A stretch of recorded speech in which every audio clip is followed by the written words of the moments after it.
Well, hey there, friends. Together we are back and we are live with Trans Northland for another, what I know is going to be an incredible conversation with our guest star, who I will bring onto the stage here momentarily. But for those of you who don't know, my name is Sean Hayes and my pronouns are he, him, and his.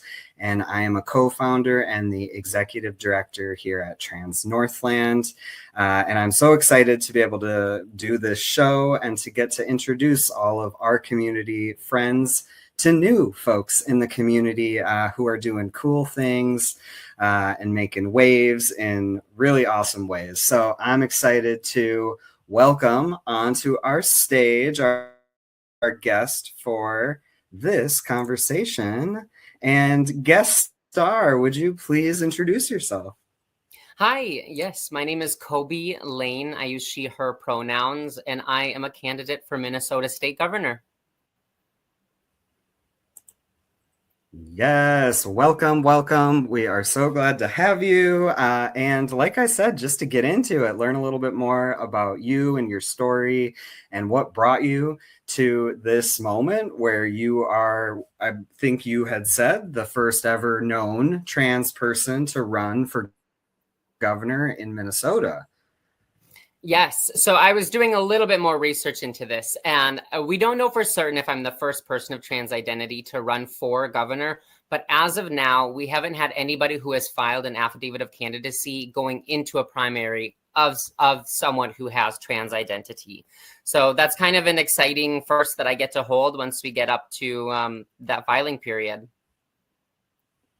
Very, very cool. Oh my goodness. Well, yeah, thank you so much for taking the time to join us here and to have this conversation with me. And yeah, to introduce yourself a little bit more to our Northland, northern Minnesota community.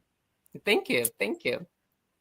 Yes. So for our wonderful viewers and community members who've tuned in before, we always like to start off these conversations with our Gender Joy segment. And so if you don't know, this is something that we like to ask our guests, which basically is like, share a moment that you've recently experienced gender euphoria or gender joy, as we call it.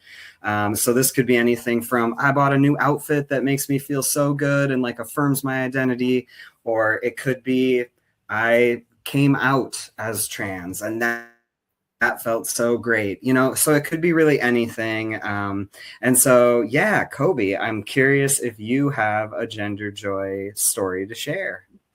Yeah. The one that comes to mind, and it's maybe more of a simple example, but I had one of those moments where you look in the mirror and you just no longer see the man that you once were.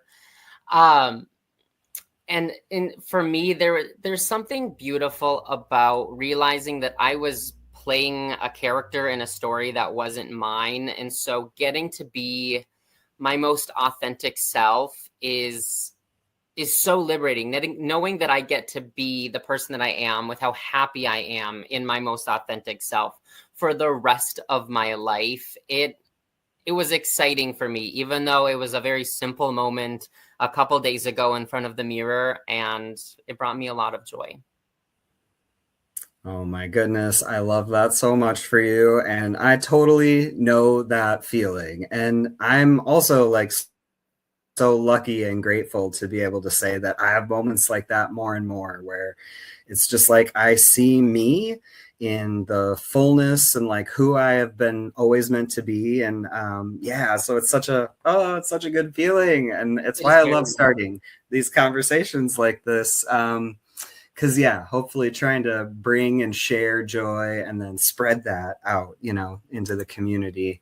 And so I guess for me, I don't know that it's like a specific thing, but I've just been having a lot of conversations lately with folks. And then I've like shared how long it's been since I came out and like since I started hormones myself. And I'm in double digits, and like it just like still blows my mind because I remember like that first day getting my first T shot and being like, I want to be the trans guy 10 years on T. And now I've surpassed that, and it just feels so like, what is this real life? Because it's so good. I agree. It's a magical feeling that I wish so many other people would get to experience that kind of euphoria.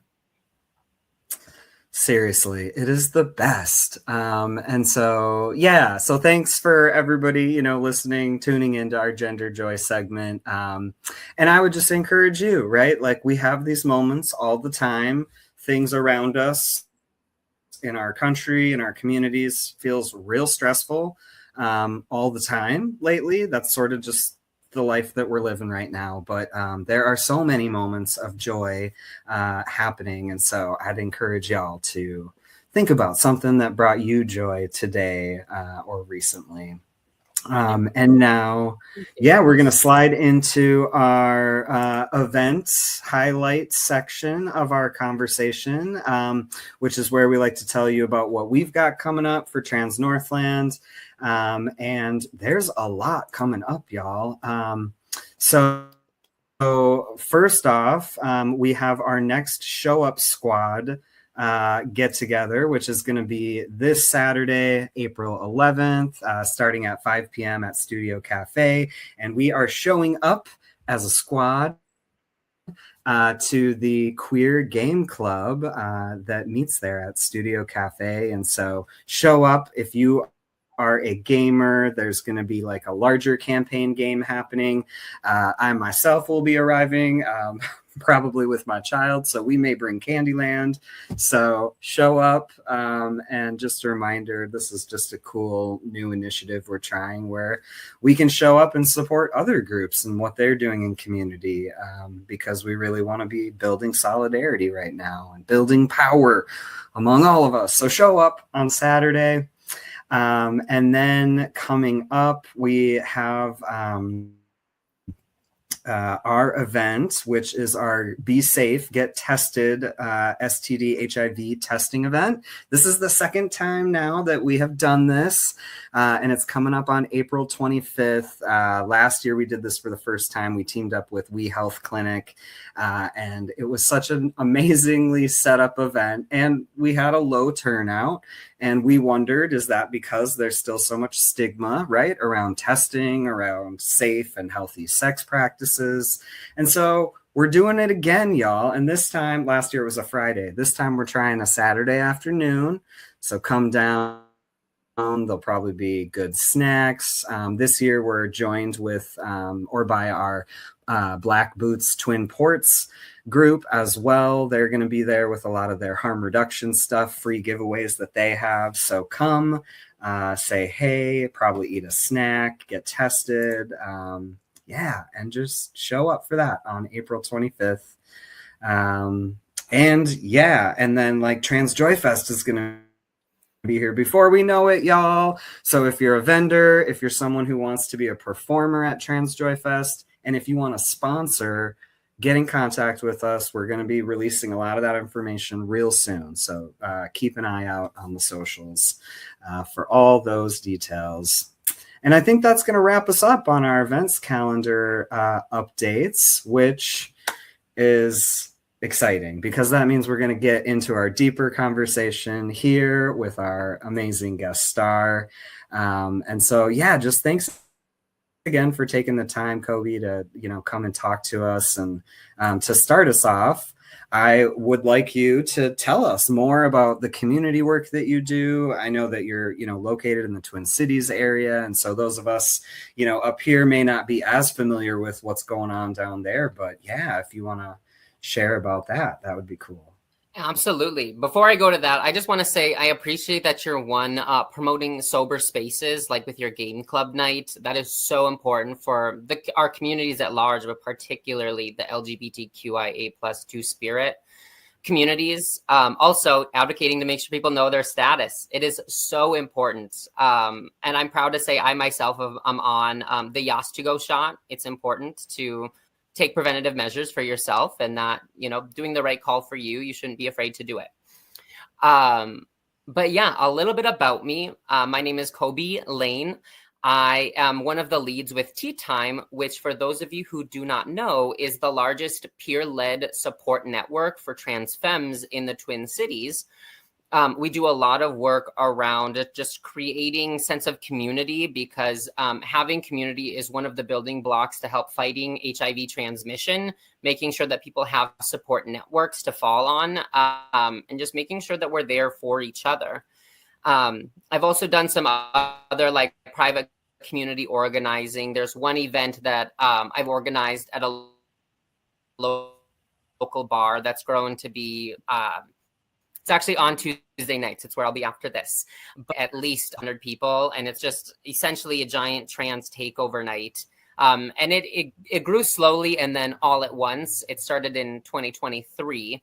But yeah, I've been very active in making sure that like community spaces, making sure people feel seen. A lot of times community organizing gets too much lost as like these institutions, but it really starts with those personal connections that start first. And then oftentimes an organization will come out of that. So truly it's about just at the end of the day, meeting your neighbors, whether that's near or far. Yeah. I love that. And I mean, you almost could have just been telling Trans Northland's story too, you know, because when we first started up, it was just a couple of folks who would host a support group in like this room that had this burnt orange shag carpet. And then now, you know, yeah. And then 10, 11 years later, you know, we're a nonprofit and we sort of have like followed that path you just said. And so I love to hear it. And I'm realizing now like two things I should have mentioned. So number one, we're usually live coming to you on Wednesdays at noon, but because of Kobey's schedule, we wanted to make sure we could get her on. So yeah, we are pre-recording this Tuesday night. So last night, if you're watching live tomorrow. Anyways, it's a time vortex over here. And then secondly, yeah, Kobey, I'm meant to be like, tell us more about your story. So you talked a little bit about that community work that you're involved in right now, but who is Kobey? Like, how did you come up? Tell us a little more about yourself. Yeah. My coming out story. So I was in 9th grade when I came out as a gay man, and I lived mostly happily as a gay man for quite some time. And then it took me getting laid off from the Minnesota Senate in 2022 after the election, and I was living alone. I was unemployed, so I had a lot of time on my hands to do a lot of thinking. And one of the pieces that I came to terms with was that I felt like I didn't exist if I wasn't with other people. And that was kind of the precursor understanding to you're living a life that isn't yours. You perform this version of yourself for other people. So when you're by yourself, I found that like I felt like I was very unsettled, very unhappy. I took a trip during my unemployment. I went out to Los Angeles. I'd always wanted to take a solo trip. I'd heard that it's really good for just getting to know oneself in an uncomfortable environment.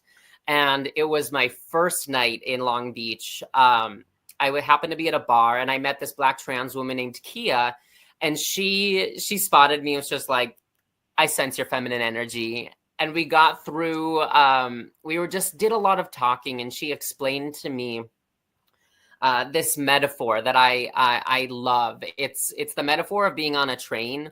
So when it comes to gender journeys, a lot of people feel like they get on a train to pursue themselves, and maybe they get off at the stop, and that's just trying on some makeup every once in a while at home. And for some people, maybe that's just not enough. So they get back on the train. And then maybe at the next stop, they get off, and maybe that's, you know, trying out a new name or going out in public in the apparel that is most affirming for them. And for some people, that's still not enough. And so maybe they come out at work. And for some people, it's still not enough. And then at later stops, it might be hormones. At an even further stop, maybe it's surgical interventions to help help the body align with one's gender. And I thought that was just a beautiful way to encapsulate what a thoughtful and slow process a gender journey is. Some people in this country would like to believe that people just go from zero to hero. But that is very not the case with many of the individuals that I've met, that it really is a slow reckoning with who we really are and how we can best find that gender piece within us. Long story short, Kia gave me permission to just be myself for the rest of the trip. And then come to find out it was San Diego Pride too. So I took the Amtrak down there, and that was a wonderful experience. And then I came back from that trip, and you have the feelings that you have now of like where your authenticity needs to go. Now we need to start telling people. And that was kind of nerve-wracking. I found my first job after, this would have been like 9 months of unemployment. Honestly, when I found this job, it was like, I didn't know where I was going to pay my next month's bill. And so I got this job, and I even was just like, they asked me, what pronouns do you want to use? And I said she, her. This is the first time in a formal work setting I decided that I'm going to pursue this. And after my first day at the job, I remember calling my mom to tell her how the day went, and we were about ready to hang up. And I remember telling her, "Oh, by the way, I came out as a trans woman at work, and I figure I should tell you that's a big part of how my day went too." In another lifetime, maybe I would have broke the news to my mother in a different way, but generally, I had a very slow but wonderful experience with coming to terms with myself. Yeah. Yes. Oh my goodness. And I love to hear that. And that is such a great metaphor. Because yeah, it really, there's no, one-stop shop, there's not one way to be trans, to be non-binary, gender expansive, right? And so I love that you just like took this solo trip. I was just talking to somebody about that earlier today, and I was like, I would be afraid to do that. So props to you, and that it was like this huge sort of moment in your own, journey and development. And I really love that for you. And that, it isn't a rush, and it doesn't happen quickly for most of us. I think that is also key to note, because as you said, there are people in this country who will tell you, will tell you to be afraid that if you send your kid to school, they might come home and be the opposite gender of what they went in the morning. And that is not the case. I would go as far as to say insane. And also, that is just not how it happens. And so a lot of the sort of propaganda that we hear in the media about trans folks, I mean, talk to a trans person, and most of us will tell you it was a long time coming for most of us. So I just appreciate you sharing that part of your story. And I know all of the like trans folks listening, we get it. It's like every journey is, unique and special. We're all special unicorns.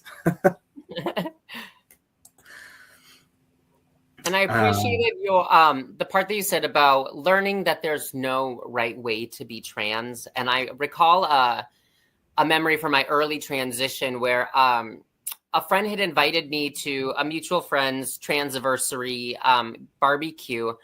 And it was quite literally the first time in my life I had seen more than like 2 trans people in a room. And so to have every genre of trans person out there, like you had your flowery girls, you had your goth baddies, you had the girls at the table playing Magic the Gathering. Like, it was so liberating that I realized, no, you do get to be yourself. It's about your authenticity, not playing a different role just as maybe the gender opposite, gender other than the one you were assigned at birth.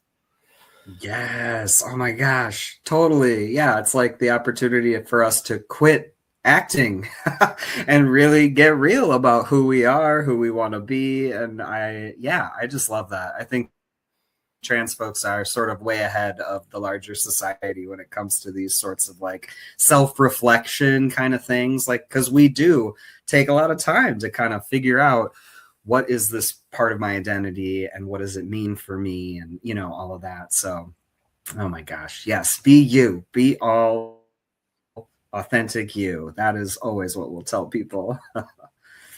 But yeah, and so transitioning. I need like a ching Yeah, sound yeah. for my dad jokes, bad dad trans jokes. Transitioning to our next question though, and I'm really curious and excited for you to share more about this journey now that you're on, running for governor of Minnesota. And let me just say, when I think I got an email from either you or your campaign manager, kind of sharing a little bit about who you were. And I was just like, what? A trans person is running for Minnesota governor? You betcha. I gotta meet this person. I gotta hear this story. And then I want to get the story out to the community, so folks can hear about who you are. And then if they're interested in getting involved, learning more, volunteering, I'm sure there's lots of ways that you can Absolutely. share. But yeah, so I'm going to pop this up on the camera. So will you share the story of how you decided to run for governor as the first out trans person that we know of to do so?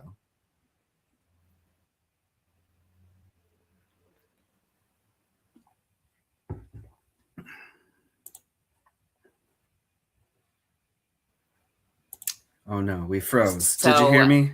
I'm setting the stage. Yes, it's mid to late January, and we're hearing that Governor Walz is dropping out of the race, and that there's rumors that Amy Klobuchar is going to run for governor, which I don't think comes as necessarily a surprise to many. But I was surprised when I saw that there was no one else running for this race. And as a little bit about me as well, like I'm generally someone who doesn't ask someone to do something that I'm not willing to do myself. So instead of, in my world, feeling like complaining that we don't have any progressive candidates, I decided to step up to meet this moment and say, I will make sure that progressive values are represented in this. I just think that with everything going on with the president's administration, the one big beautiful bill, budget cuts, like so many people are going to be kicked off their health care. So many people are going to lose their homes under federal occupation if people can't get to work, to make an income, to pay their landlords. To me, a lot of getting in this race has been about learning to meet this moment and knowing that we need a coalition in order to get across the finish line. And so that's why we've been proactive about reaching out to different communities. Example, this weekend, Sunday through Tuesday, we're going to be doing a tribal listening session tour of 6 of the 7 Anishinaabe tribes or Ojibwe tribes in northern Minnesota. So we're going to go visit Leech Lake, White Earth, Red Lake, Boy Fort, Fond du Lac, and then Grand Portage as well. Because to this campaign, it is so important that we are meeting people where they're at and not asking them to serve our politics. It's about making those connections and honorable connections at that. And I just think that that's something that's been really missing from our electorate. Like it feels like people are upset with establishment Democrats, especially ones that are more in the center. After everything we've been through, Minnesotans are expecting substantial systems level change in this election. With the advent of AI coming and treated as it's inevitable, I think we need a moratorium on data center production in this state, at least until we have a framework in place to regulate them. I think it's also about having a comprehensive LGBTQIA plus Bill of Rights as well. We are no strangers to knowing that there are very little protections for trans folks in this state beyond, just the trans refuge bill that was passed in 2023. So it's making sure that we're codifying protections for students and for teachers to make sure that they are protected when they're just discussing their personal lives, you know, without being seen as trying to introduce woke gender ideology into the classroom.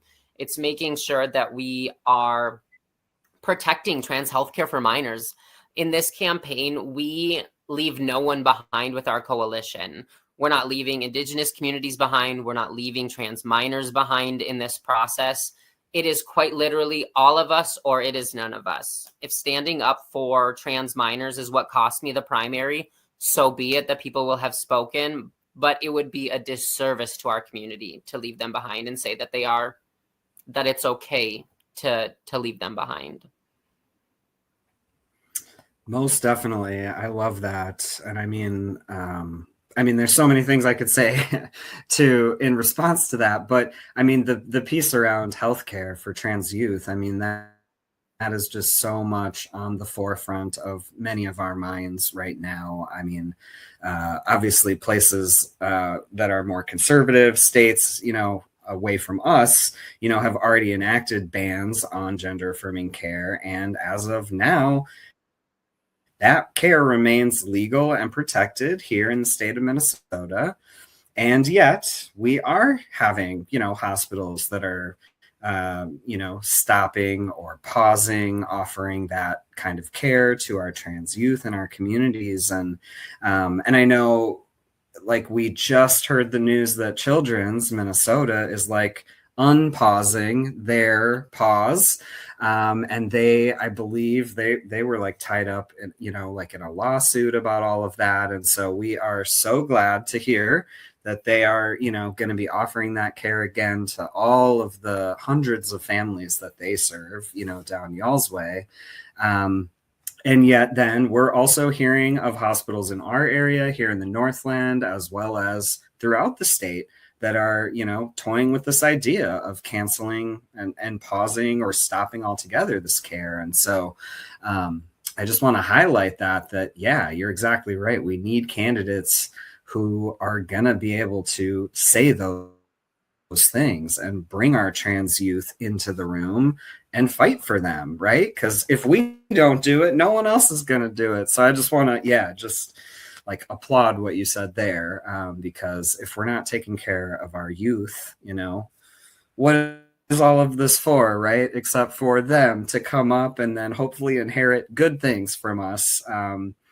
And I also just want to highlight too, I think you were referring to like the Equal Rights Amendment that like Gender Justice has been working hard on, and so many other groups and agencies, I'm sure. So to see something like that get passed, I mean, that would be historic, and that would grant a lot of protections, I think, to all the folks in our communities. I agree. And yes, it is about the ERA amendment and making sure that we just have anti-discrimination in our Constitution. But I want to make sure that it's also inscribed in law, spelt out the specific ways in which we cannot be discriminated against, because this is about making sure that we have those codified protections, not just a constitutional amendment to sue under retroactively. Yes. Oh, good point. And I know for folks like me, I get confused about all the political, you know, we're not taught a lot of these details. But yeah, more rights for all of our communities. That is what you are fighting for, and folks with the ERA are fighting for. And so, yeah, I'm just excited to, again, just be introducing you to our community. And I'm actually I'm gonna pop up, the website where you can learn more and see everything, you know, that Kobey is running on and campaigning for. We'll get to that just in a minute here. Kobey, I meant to ask you this ahead of time, so I'm gonna put you a little bit on the spot here, but I know we have talked about this ahead of time. And so for folks who, you know, check out your website and they're interested in learning more, they may find out that like you grew up in a home, I think, that was pretty Republican, pretty conservative. You and I think, share that experience. And so I'm curious what you might say to folks who would say, well, she's got this history. And how can, maybe like that, the question is, how can we trust someone who, used to be a Republican? And so politics are hard to talk about, but also I think it's important to ask those questions and hear folks' stories.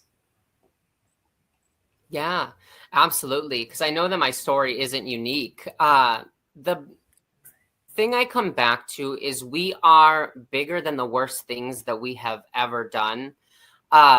As it stands now, I live with the shame of having been a Republican, but that shame does nothing to serve our communities. For me to wallow in this shame doesn't move the conversation or policy forward. So I own it and I take responsibility for that was a person that I was. But I will also say that poverty is pretty radicalizing. If you know anybody who's ever battled with homelessness or near homelessness, I have gotten to see that the systems are not designed to be our friends. They are designed to allow for our exploitation. Our struggle feeds the corporate class, the Epstein class. Yeah, I think about often like how much I have changed. Like I am definitely someone who is pro-choice. And a lot of that has come through my gender transition and realizing bodily autonomy is all wrapped up in one. If we allow the government to tell trans people what they can do with their bodies, they can tell cis women what they can do with their bodies. And so even like we think about sex work, then they can tell them what they can do with their bodies. But if we're rooted in bodily autonomy, we need to make sure that people are centered in the ways that they can use their body. It's not the government's decision in any way. And it's fighting for that to make sure bodily autonomy is represented in our policies. Most definitely. Yeah. The trans rights, bodily autonomy, all of that, it's all interconnected. And so, yeah, I really appreciate you saying that because, yeah, I mean, the fight for trans rights is directly tied to so many cis women's rights to their bodily autonomy. And so I feel like the sooner folks can understand that and like join together, in these coalitions we're talking about building community power, building solidarity across communities. And then in order to enact change at this political, legislative level in our state, to make it a safer place for everyone who's here now and all of the folks, we know there's tons of trans migrants who have been coming into our state just in the last year due to everything going on in the attacks against our community. And so it's just more important than ever that we're building that solidarity. And I also would just share, as someone who also grew up, I'm sure our stories are similar in some ways and different in a lot, but, growing up in a family is tough. You don't always know what you believe, right? Until you get a little older and you get out into the world and you have some experiences and you learn from other people's stories and from their experiences. And that's what we need folks to be doing, is growing, learning, and shifting our perspectives as we learn that there's a better way, or a more, or like a less harmful way, maybe, is what I mean. But yeah, I just appreciate you sharing, because it's a trip as someone who also, I just It's kind of like, yeah. It's been a kind of a journey of like, when you know better, you should do better. Like something that I have learned in the last few years is a healthy level of accountability is actually quite liberating. It's okay to say, this is what I believed at this time. This is what I've learned. This is what I'm going to stand up for now. If people if our elected leaders could just say that, healing our beliefs in electoralism, I think that, yeah, I just having a healthy amount of accountability and transparency is so important in an elected leader. And I'm glad that I have learned that skill going into this election. Definitely. Oh my goodness. Accountability and transparency, I feel like, are so key, and are so absent oftentimes when it comes to politicians. And so, yeah, I really appreciate you bringing that in. And so as we, continue in our conversation, I'd love to hear more about your vision, like a larger vision for Minnesota. And then if you want to talk about like, how could folks learn more? What ways could folks get involved in your campaign if they're looking to support? Yeah, just tell us more about all that.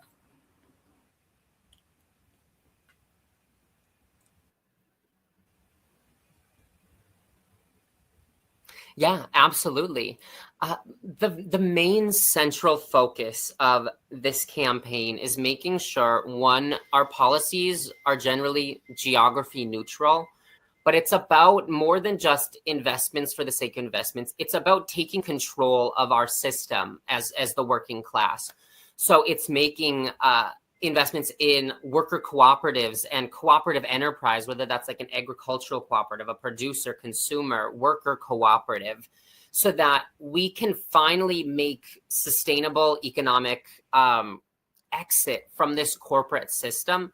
However, it does not how much money we lend these businesses if we don't uncouple our healthcare from our employers, ones that which corporations will always be able to dangle over us.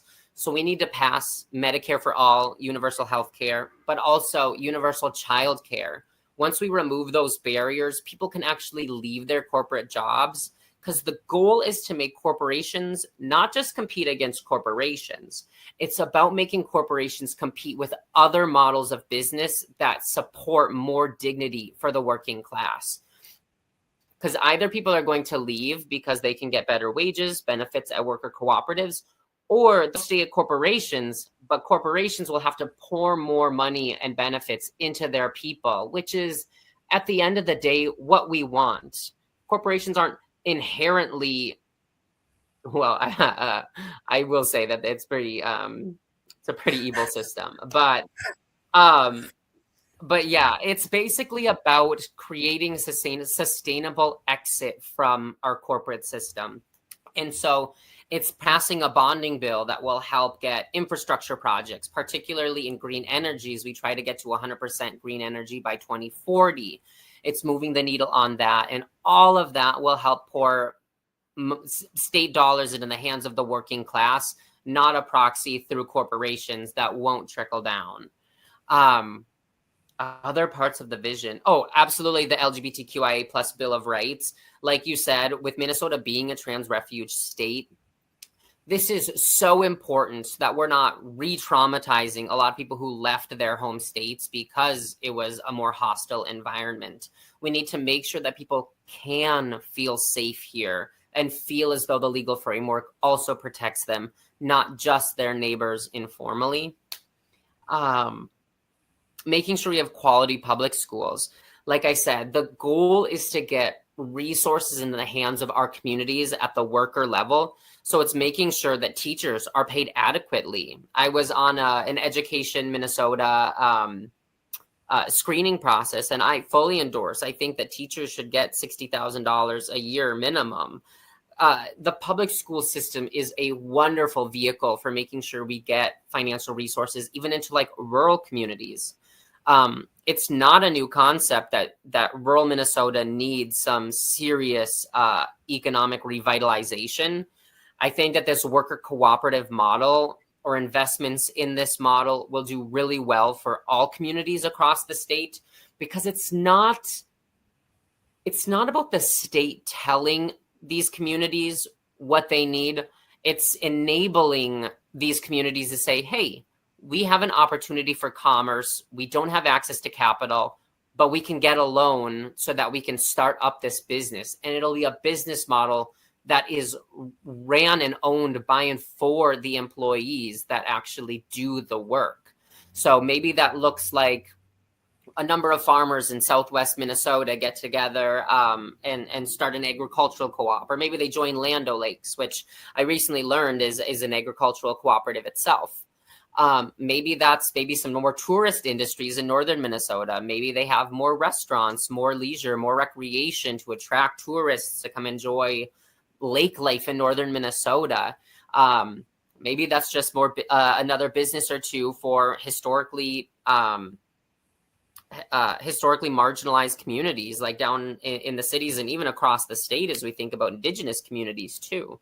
It's about enabling opportunity, because a lot of corporations and of the elite class would love to say that our communities don't have the knowledge, don't have the skills to run successful businesses, and that's why we need them.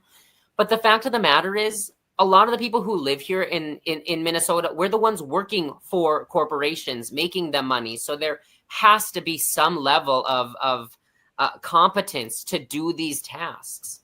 So this campaign is really a belief in the people that we can do this. We need to take control of our economy again, and I want the state to enable that work. Definitely. Oh my gosh. I mean, yeah, everything you're saying about just like, I mean, almost upending the system, right? Which is kind of what needs to happen, thinking about our working class and all of the folks who are living in poverty in this state, and there's just so much more work to be done. And I think sort of flipping the systems is what is going to be required, rather than just reform the broken system. I think the systems are crumbling around us. We're watching that every day on Twitter and all, wherever you're getting your updates about our current like federal government.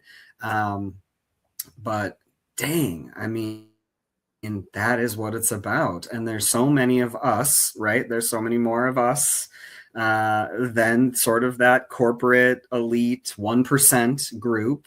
And those of us who are really struggling, like, we need to see some really effective change happen. And that is across communities, right? And it has to be, bringing those folks in those communities to the table, like you mentioned, like the fact that you're going around and talking with the different tribes, and coming up to Fond du Lac, which is like our neck of the woods. That is key, right? Coming and talking to folks in the LGBT community about what does this look like? How do we make life better? So like less of us are just trying to survive every day, making ends barely meet. We can do better. And I think that our leaders can and need to do better. So I like what you're saying, Kobey. And then I also wanted to just mention too, like you mentioned the trans refuge bill and like how important it is for Minnesota to really codify, equal rights for LGBT plus folks as a whole, right? As the entire community. But then, yeah, like thinking about how excited I was hearing like, oh, we're a trans refuge state, to then like very quickly realizing, well, that's really only a name right now. Like we're saying the right things, but where's the funding to create the infrastructure for all of the trans migrants and like families of trans youth who are coming to our state, who are going to enrich and make our communities more diverse and beautiful?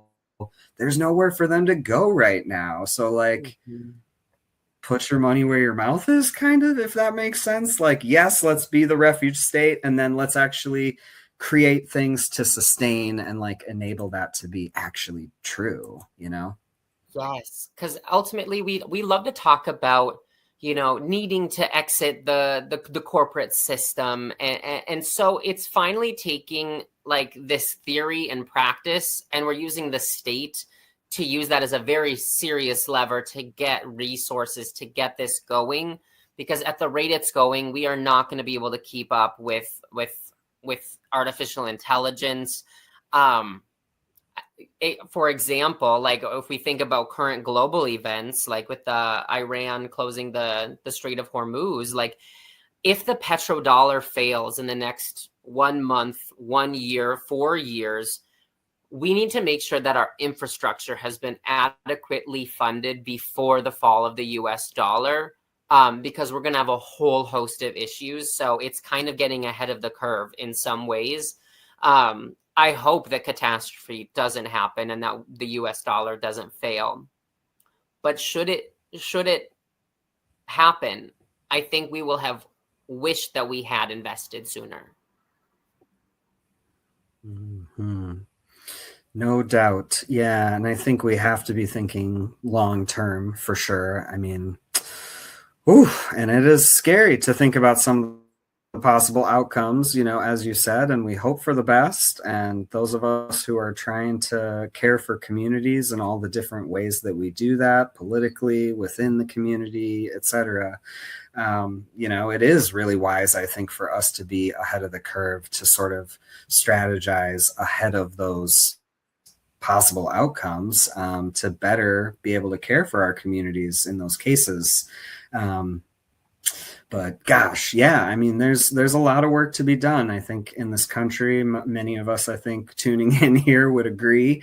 And there's plenty of work to still be done here in Minnesota. And I also want to just say, like, there are a lot of rights and protections here in this state. And so, like, we want to just see those continue to expand to cover all of the folks in our communities, not just the ones with the most privilege, right? But yeah, I mean, let's keep making this state great, and more folks are going to keep pouring in, and just, I love that. Expanding our community in all the good ways. I agree. I have really enjoyed meeting all of the folks that have come from across the country, and I love just talking cultural exchanges. Like what came as a culture shock to you? Someone from Texas, someone from Utah, someone from Kentucky, and I love that they get to bring a little bit of themselves and educate us on what it's like in other parts of the country. I think it just broadens our horizons. It's like a little silver lining out of a really dark day. Most definitely. Yep. I actually just had the opportunity to meet with a young trans person who was traveling to Duluth for like a job interview, looking at relocating from a red southern state. And yeah, just like asking her about her story and the experiences of like, what does it mean to be trans in those states versus, being able to feel at least a little bit safe and protected in a state like Minnesota. And it was wild, yeah, to hear. I mean, like, she's not able to access her hormone therapy. And, her family is basically trying to help her get to a new place like Minnesota, hopefully, where she can be safe and access that care that she needs to be healthy and, a contributing member of society or whatever. And it is, you're right. Like, there's so many pieces of different cultures and ways of being that, yeah, just add to all of our Minnesota, cultures as well. Exactly. Oh my goodness. Well, I don't know that I've talked about politics so much in a long time. I usually try to kind of like, focus on, working within my community. And so this has been good for me. And hopefully, I feel hopeful that it will also, feel good and be helpful for our community members who tune in and watch, or listen if they're listening on a podcast somewhere. But, one of the things that we always ask our guest stars as we're starting to wrap up our time in our conversation is just acknowledging that, like, the world is a dumpster fire in so many ways. Every day there's new ways, it seems like. And it is really hard to just keep surviving and to keep hope alive and all of that. And so, what are 1 to 2 ways that you take care of yourself? And hopefully, by you sharing those things, hopefully someone else might be like, oh, I could try that. That might work for me, right? So we can like model how to care for ourselves. Yes, absolutely. I would say, one of the ways that I do care for myself is I allow people in my support network to help me. Like I have a friend, there are certain times that I'm sure we've all experienced where the house will start to get messy, the laundry will build up. But she has quite a bit of time on her hands. And so it's allowing the people in your life to help you. It's reminding yourself that you're not a burden, that people want to help you, especially if they are offering to help you. Um, and so that is one way I've been practicing kind of the humility that comes with saying, you're right, I do need some help in certain ways. So she'll come over and she'll help me. She'll do some dishes and help me with my laundry, which is so appreciated.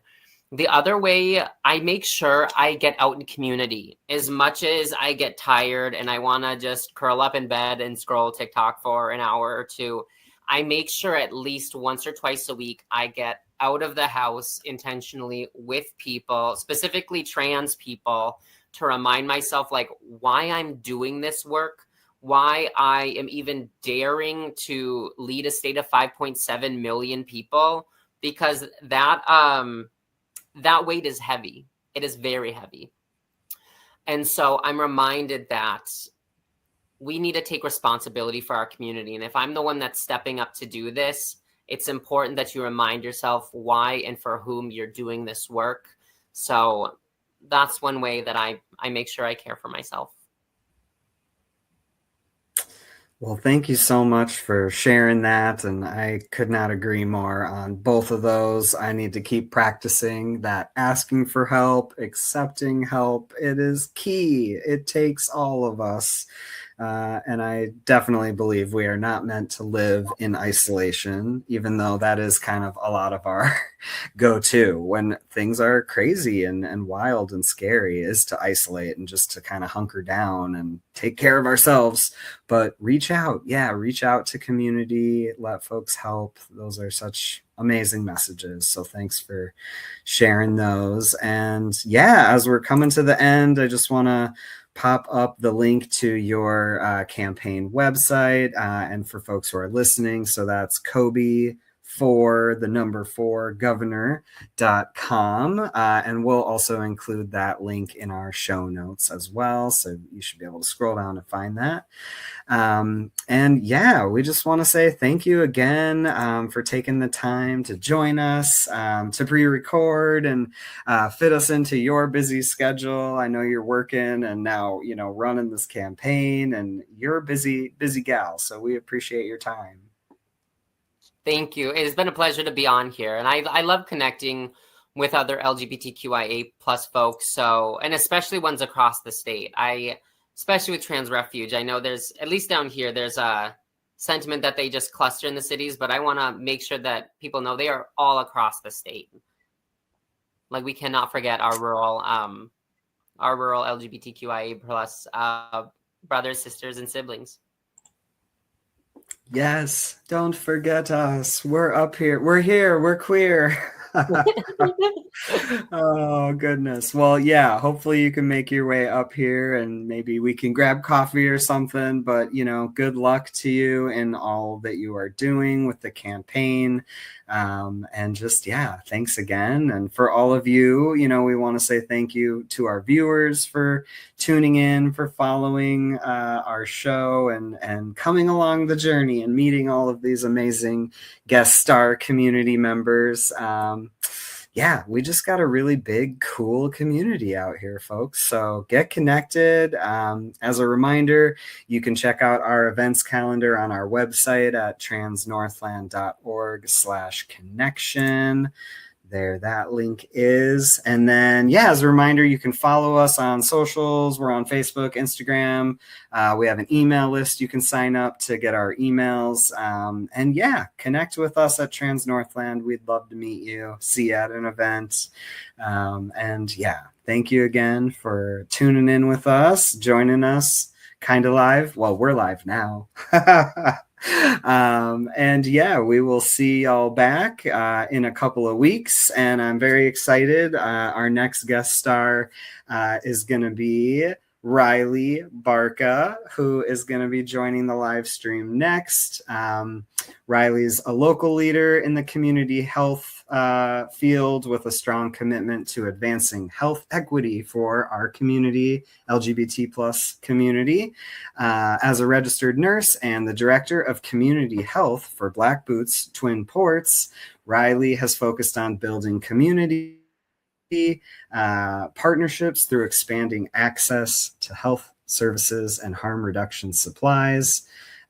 And so, yeah, we are super excited to have Riley join us. And the next one will be on April 22nd, which is a couple days before our Be Safe, Get Tested event. So we'll talk a little bit about that event too. So tune in 2 weeks, and we will be back with you then. Take good care, friends.